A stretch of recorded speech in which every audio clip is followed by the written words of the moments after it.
Продолжается месячник борьбы с туберкулезом. Специалисты ведут просветительскую работу с населением. На лекциях врачи рассказывают о важности ежегодного ФЛГ-обследования. О чем должен помнить каждый, чтобы как можно дольше оставаться здоровым, расскажет Татьяна Вахнина. Вячеслав Горобченко проходит обследование в Алданской туберкулезной больнице. После перенесенного воспаления легких необходимо исключить туберкулез. Вячеслав Петрович с юности за рулем. Легочные болезни считал своими профессиональными. Бронхиты бывали часто. О туберкулезе слышал, но в детали не вникал. А честно сказать, я не против вам что-то сказать, но я не сведусь в этих вопросах.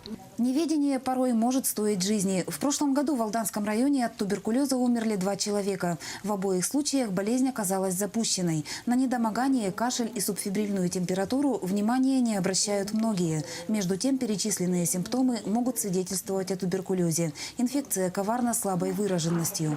До сих пор у нас в районе встречаются или выявляются случаи позднего выявления туберкулеза.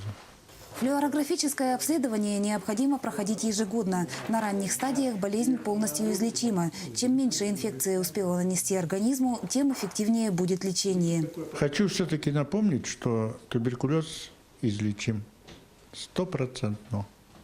Поэтому надо всем это прекрасно понимать, знать и своевременно лечиться.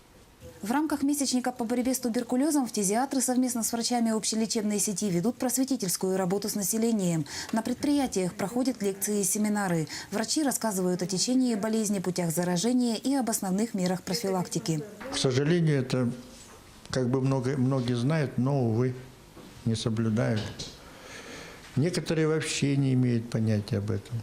Основной мерой профилактики от туберкулеза врачи называют здоровый образ жизни. Болезнь не поражает одномоментно. Заражение происходит при длительном контакте с бациллярным больным. Чем выше иммунитет, тем больше шансов у организма противостоять инфекции. Татьяна Вахнина, Сергей Шипачев, Алдан.